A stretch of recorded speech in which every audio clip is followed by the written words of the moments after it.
Kementerian Pertahanan Rusia kembali memamerkan proses kerja alat tempur mereka. Awak tank T-80BF milik kelompok militer Rusia beroperasi dalam misi kali ini. Seperti yang terlihat dalam rekaman yang dirilis akun Telegram @mut_Rusia pada Jumat 19 April 2024. Tanker dari pasukan tank pengawal ke-1 dari kelompok pasukan Barat Rusia menghancurkan ruang galian musuh yang disamarkan. Dalam narasi unggahan disebutkan lokasi insiden ini berada di arah Kupiansk. Rusia mengklaim bahwa kendaraan lapis baja dan personel musuh teridentifikasi di garis depan, sehingga memudahkan detasemen depan pasukan Vladimir Putin melakukan serangan. Tembakan terus dilepaskan oleh prajurit Rusia menggunakan alat tempur mereka, hingga membuat infanteri angkatan bersenjata Ukraina harus menerima kerugian.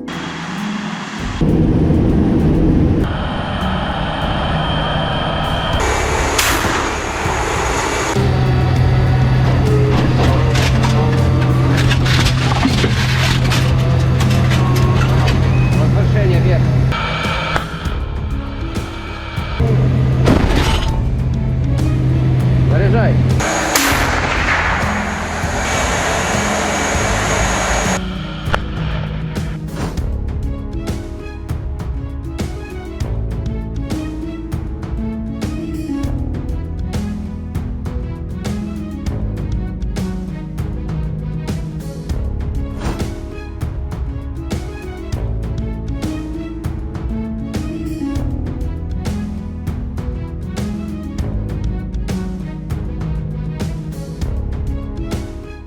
Download Tribun X sekarang, menghadirkan lokal menjadi Indonesia.